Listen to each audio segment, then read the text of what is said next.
All right, so I just wanted to say hello to everyone joining us now on Facebook Live. This webinar that we're doing right now is on the Medicare ABN form. I'm just about up to the point where I'm introducing myself. Hello everyone, my name is Dr. Marty Kotler. I am a chiropractor. I'm also a certified professional compliance officer. I'm a certified billing and coding specialist. My areas of expertise include CPT coding, ICD-10 coding, HCPCS coding, Medicare compliance, HIPAA compliance, compliant cash plans. I've written many books and training manuals on billing, coding, documentation, compliance. I write articles to numerous publications throughout the country on billing, coding, documentation, compliance, plus I'm a guest speaker at many state association conferences nationwide. Now, just to let you know, I'm not the insurance guy. A lot of people call me the insurance guy. I'm really more the compliance guy. See, it doesn't matter to us here at Target Coding if you're an all-cash practice, an insurance practice. We just want to make sure you're complying. Just want to make sure you're billing and coding properly. Want to make sure you're complying with all federal and state laws. Basically, we want to make sure you're not leaving any money on the table and you are complying with all the federal, state laws and local laws. So, let's keep going here. Let's start with the overview.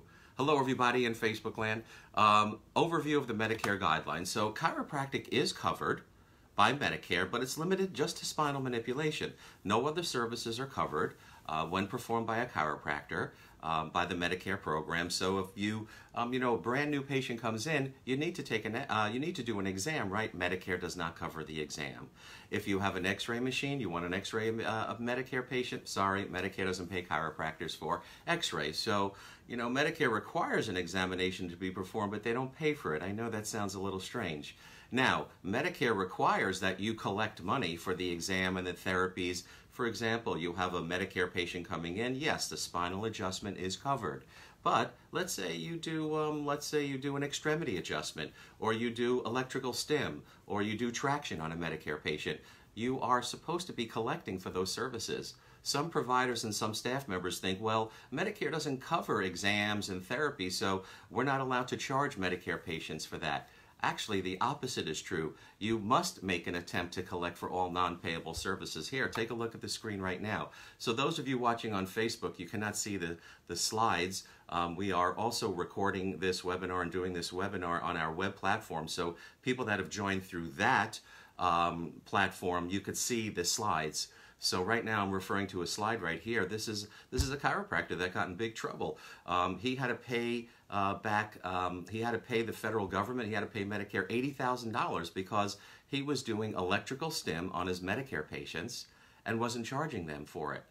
So that's considered a violation. That's considered a violation of the False Claims Act. He was doing an adjustment, getting paid by Medicare, but then he was also doing electrical muscle stim, saying, no, the electrical muscle stim is free.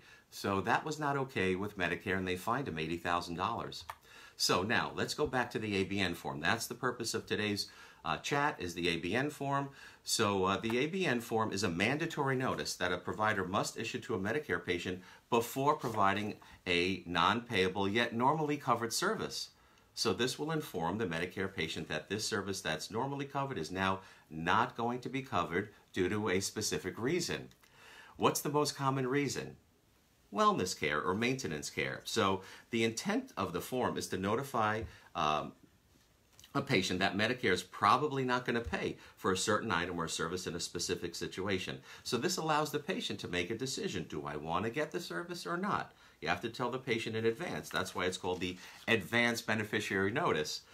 So the only Medicare covered service, as I mentioned, is spinal manipulation.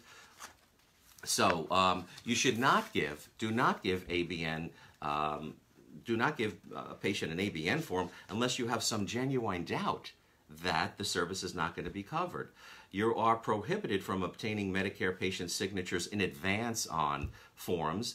The form must be verbally reviewed with the patient. I'll give you, there's a picture of it right there on the screen. The form must be verbally reviewed with the patient or the patient's representative. Once the ABN is complete, you keep the original. Give a copy to the patient. If you don't issue a valid ABN, you could have problems.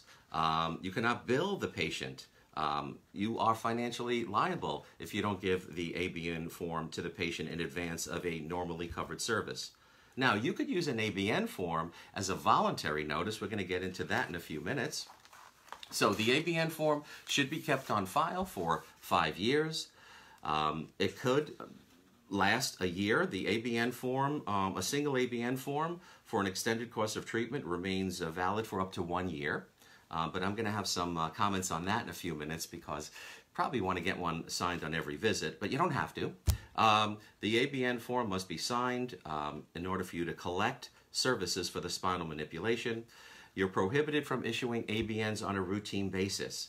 You know, some staff members go, and doctors, they'll say, Medicare drives me crazy. I never know if they're going to pay, so I just have the patient sign the ABN form just in case Medicare doesn't pay. No, that is not okay. So, let's see, what other key points here? So, providers, please get familiar with the ABN form. Use the AT modifier, which we're going to go over in a couple of minutes, and expect to get paid. Now, you need to use ABN forms with Medicare Advantage plans. That's a big topic lately. So now with Medicare Advantage plans, we basically recommend you follow pretty much all the same rules as regular traditional Part B.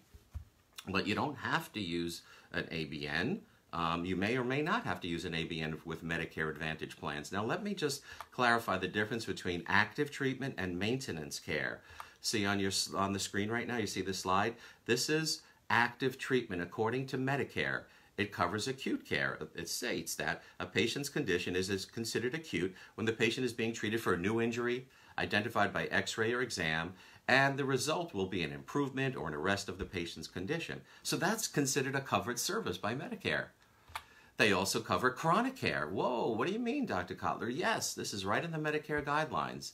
Chronic care, a patient's condition is considered chronic when it is not expected to completely resolve, as in the case with an acute condition, but where the continued therapy will result in some functional improvement. Once the functional status remains stable, either the patient is not improving, they've plateaued, they've reached maximum therapeutic benefit, now it becomes maintenance care, and that's not covered. Here, let me read to you the definition of maintenance care according to Medicare. It says maintenance care are services that include to seek to prevent disease, promote health, and prolong and enhance the quality of life, or prevent deterioration of a chronic condition. Now you would think, wait a second, that's a good thing. If you're going to provide services to Medicare patients to prevent disease, promote health, prolong the quality of life, you would think, wow, that sounds like a really good thing. We should cover that. It's not covered. Maintenance care is not payable by Medicare. So here, I like to categorize patients into two categories. Every man, woman, and child that comes into your office, in my opinion, you can categorize them into two categories. Right here, you see on your screen, symptom care and wellness care. Symptom care, which means the patient has pain. They have restricted motion, decreased ability to do their normal activities of daily living. Medicare calls this active treatment or active care. Patient like this can come in and pay cash. If they don't have insurance or you're a cash practice, that's fine. Or this service is insurance payable if you want to bill insurance. Now, wellness care, patient has very little pain. Range of motion is pretty good. They could do most of their activities of daily living. Or the patient is plateaued. You know, you have patients come in, they're always hurting. No matter what you do, no matter what they do, their pain scale is always a 5. If you treat them for 2 visits, 20 visits, 50 visits, they always have the same problem. So that's what I consider plateau. That's wellness care. That's maintenance care. That's not insurance payable. Make sure the patient signs your wellness form if it's a non-Medicare patient. If it's a Medicare patient, we're going to sign the ABN form, and the patient has to pay cash. So that's a really good breakdown right there. A little bit about modifiers. So the AT modifier, let's go through that. The AT modifier is a modifier that's used for active chiropractic treatment. It could be acute, as I mentioned, or chronic, an exacerbation. So you're going to append the AT modifier only on the spinal manipulation codes, which are what? 98940, 98941, and 98942. Those are the only 3 codes Medicare covers. So the AT modifier is meant to represent to Medicare that the care was medically necessary. See those 2 little letters, AT. that modifier, it tells Medicare that the care was medically necessary and you understand the Medicare guidelines. Modifier GA, let's go through that. GA is a modifier that notifies Medicare that the ABN form is signed. When you use the GA modifier, that tells Medicare that you have a signed ABN form on file. So, once the patient reaches wellness care or maintenance care, right, then you have to take off the AT. If they check option 1, you bill with the GA modifier. GY, okay, that's another modifier here. GY is used for all non-payable services. My recommendation, all the non-payable services. Like what? Exams, x-rays, therapies, you should use the GY modifier. Now, recently, we've had some issues here with the GP modifier. The GP modifier, all right, so the GP modifier. Some of you are getting denied because you're not using the GP modifier. So are your Medicare claims for modalities and therapeutic procedures getting rejected, or it's not going to the secondary? It could be because your Medicare carrier has implemented this new rule on the GP modifier. So modalities and therapeutic procedure, you see on your screen right now, that's how they have to go in. If submitted without the appropriate modifier, the claim will be rejected and the financial liability transfers from the patient to the provider. So you see there on your screen, G02A3, that's the unattended electrical stim code that you have to use for Medicare if you want to go over to the secondary or just for denial purposes, GPGY. If you do manual therapy in a separate anatomic site, then the chiropractic adjustment, you want to send that into Medicare so they can, send it over to the secondary. There it is, 97140, GP, GY, and 59. There's 3 modifiers on there.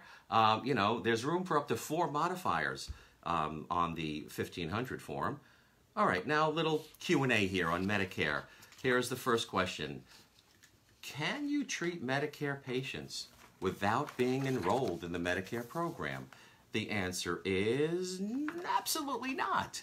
You must be enrolled in the Medicare program. So this is what I hear a lot. Dr. Kotler, wait a second. I haven't billed Medicare in years.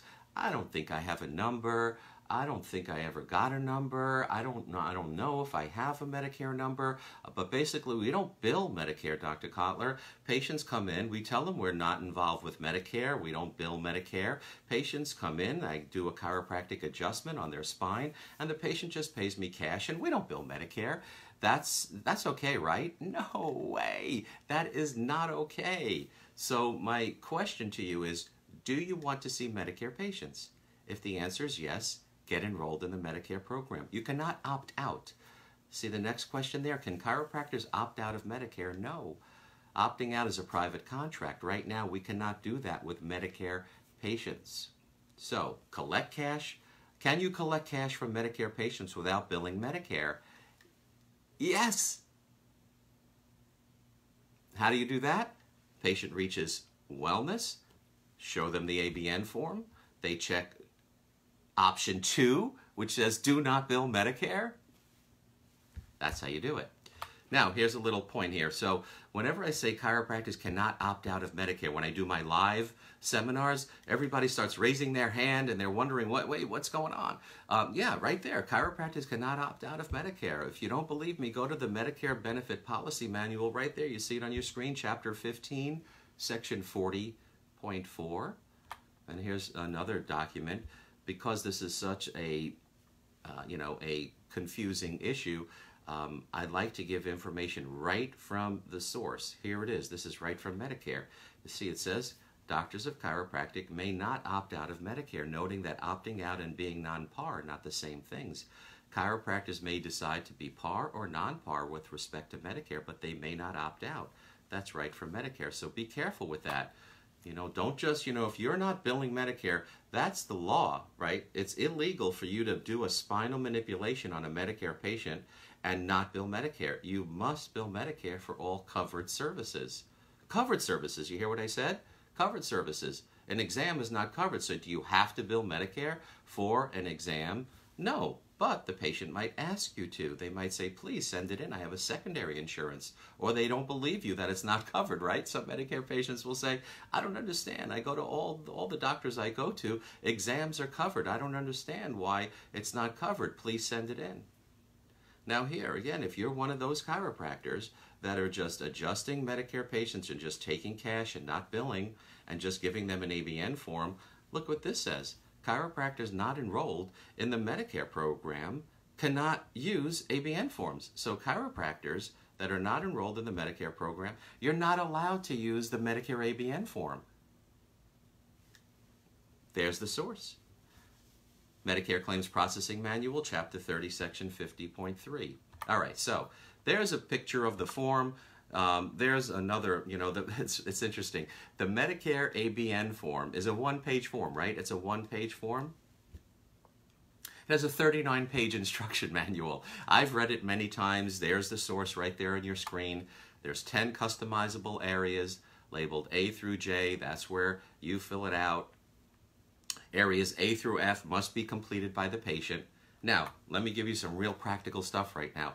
Brand new patient comes in. Mrs. Jones comes in. She's a brand new Medicare patient. She has traditional Medicare Part B. For the exams, x-rays, therapies, you see this form on your screen? Use that. You don't have to use an ABN form for the non-covered services. This basically says Medicare doesn't pay for all the services provided in this office, even though we have a good reason to think you need them. Medicare only pays for spinal manipulation. The below services are not covered by Medicare. Exams, x-rays, extremity adjustments, whatever you do. Orthotics, decompression, laser, computerized range of motion, surface EMG, vitamins, back braces, TENS. These are all not covered, Mrs. Jones. Please sign this form that you understand these are not covered. And there's an acknowledgement. It says, I, patient, acknowledge I've been told in advance that these are not payable. I've had ample time to ask questions. I acknowledge I'm signing this notice voluntarily. It's not being signed after the service has been provided. I understand I have the right to refuse care. I understand by signing this form I am fully responsible for the exams and the x-rays and the therapies. If you want to use an ABN form, there you go. For non-covered services, I don't recommend it. I think it's can cause more problems. But if you feel so strongly about using the ABN form for non-payable services, this is what it looks like. You see there, it says chiropractic non-payable services, exams, x-rays, extremity adjustments, modalities. It doesn't say spinal manipulation. Don't mix covered and non-covered on the same form. And this just says the reason Medicare will not pay. Medicare, these are non-payable according to Medicare, and they're not covered when performed by a chiropractor. And the patient has to check an option box. See, if the patient has a really good secondary that'll pay for the exams, the x-rays, and the therapies, and they check option 1, you see how that could be a problem? I'm sorry, if they check option 2, which says do not bill Medicare, the patient could be confused. They check option 2. Now you have to go, wait, Mrs. Jones, we just did an examination on you. Medicare doesn't pay for it, so our fee is X number of dollars. You want us to now send this to Medicare, so your secondary will pick it up, right? Yes, we understand what you want to do, but you just checked option 2, which said do not bill Medicare. So if you're telling us not to bill Medicare, it won't be able to go to the secondary. So did you want to fix that? Most patients will say yes. So you have to go get a new form and make them check tell them to check option 1 so you could bill Medicare. You see how that can get confusing for the non-covered services? I like my form better. Now, here's the ABN form once you get to wellness. So what visit? This is an example of maintenance care. What visit would you use this? That's the next question I get. Dr. Kotler, when should we use the ABN form for spinal maintenance care? I can't tell you. Patient can't tell you. Your staff can't tell you. Doctors, you have to make that decision. So you get to that point where you feel the patient has reached maximum therapeutic benefit, then you have that good news, bad news visit.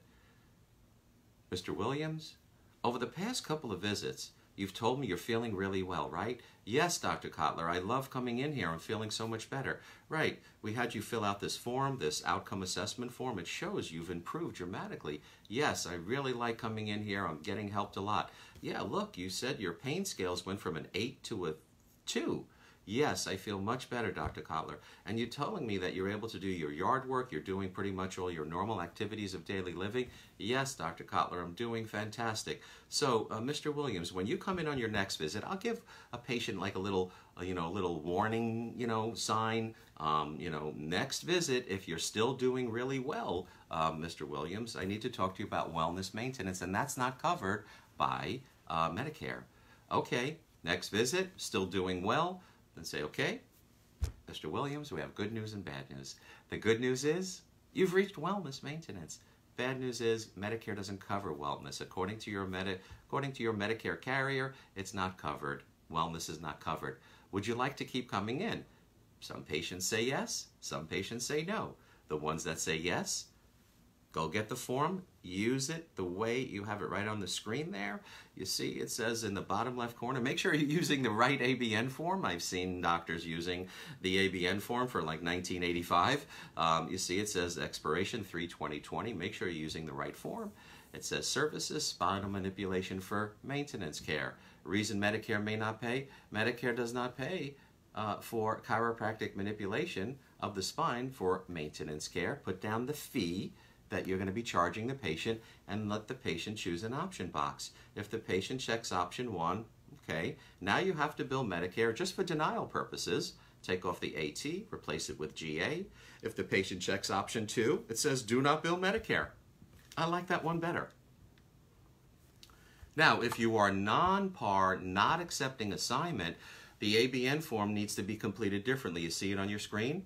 Check out the last line of, cross out the last line of option 1 and add the additional information. It says this provider does not accept assignment from Medicare for the items listed above.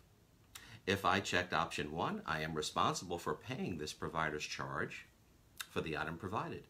If Medicare does pay, Medicare will pay me, the patient, the Medicare approved amount for the item listed above, and the payment may be less than the provider charge.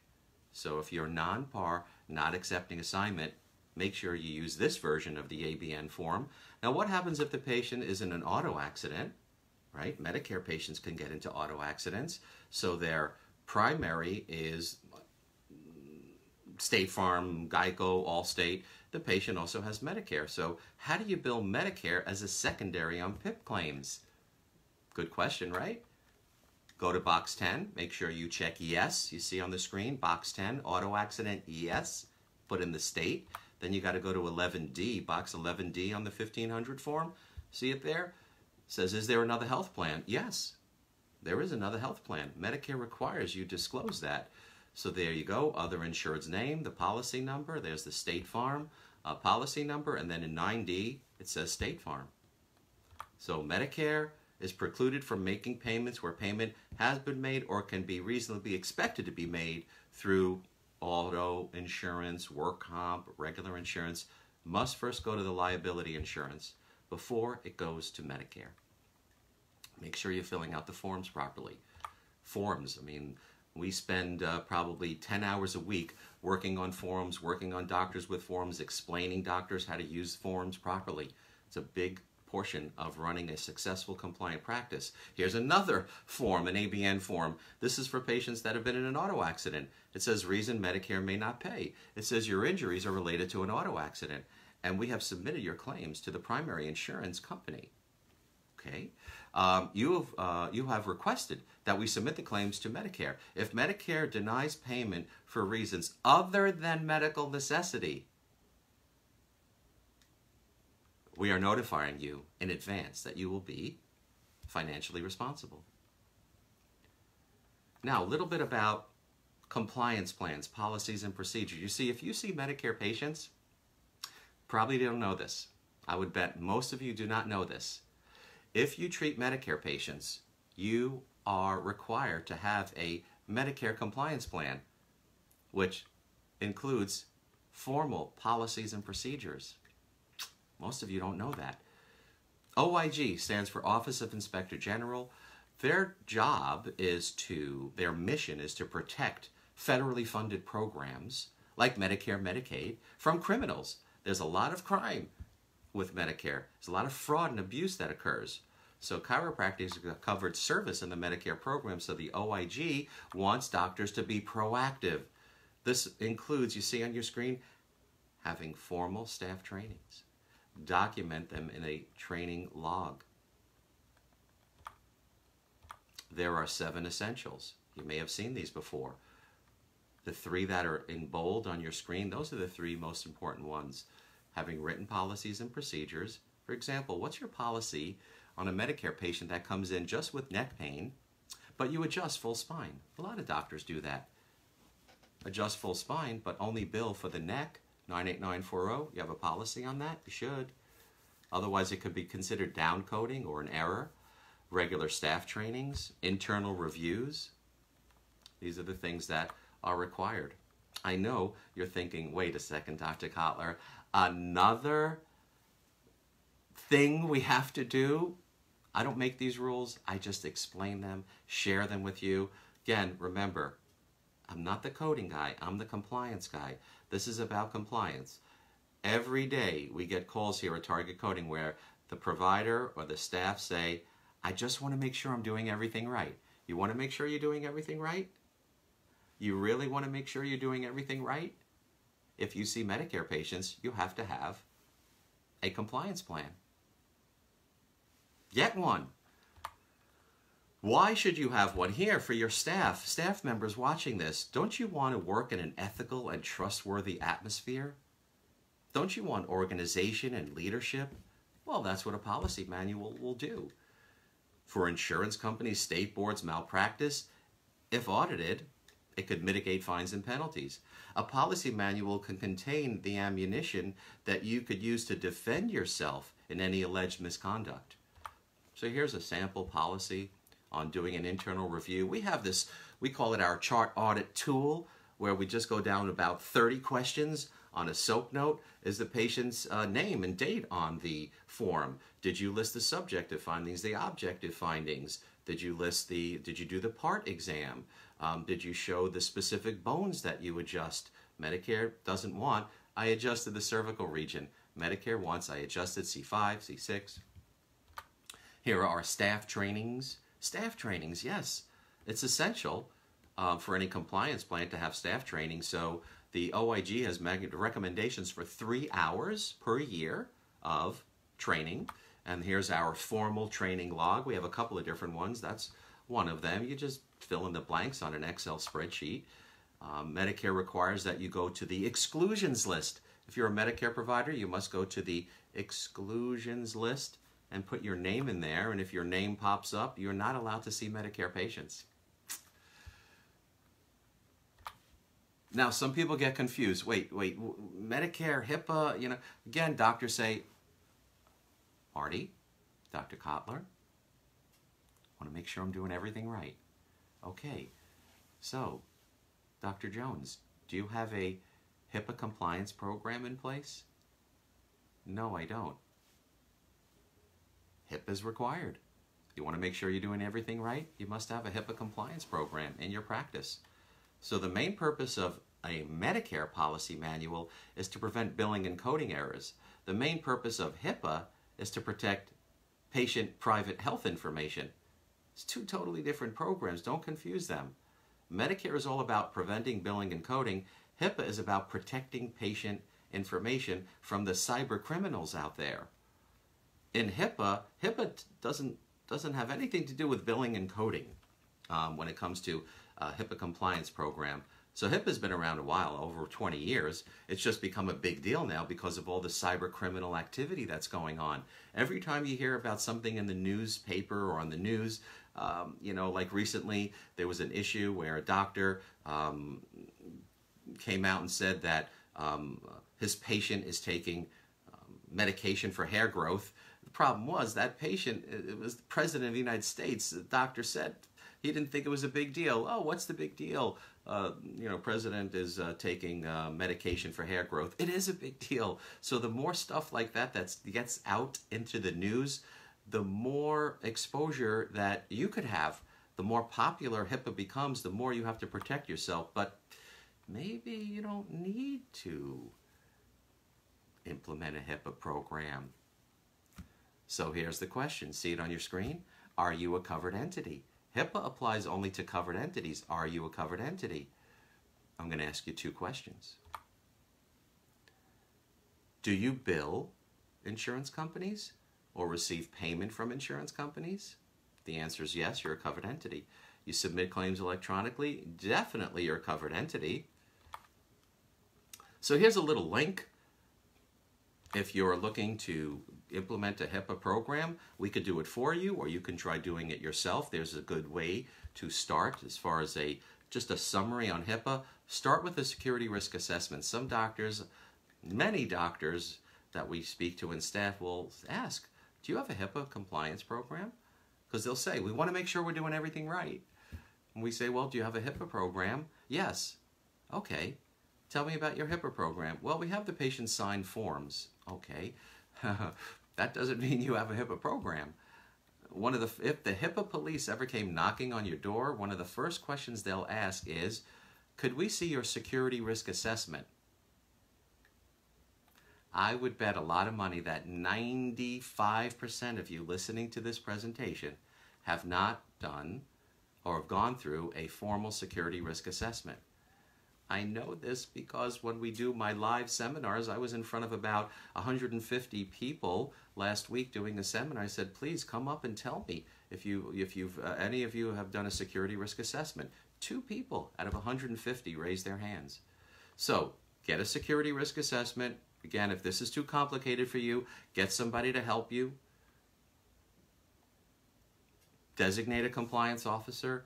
Get your written policies and procedures. Identify your business associates. You see that on your screen. And your BAAs, business associate agreements. Have formal staff trainings. Log those trainings and actions in a procedure manual. And just overall, back to the ABN form, back to overall compliance. Read the coverage policies from all the health plans you bill, review them with your staff, log those trainings into a manual, attend seminars, be a sponge, learn as much as possible.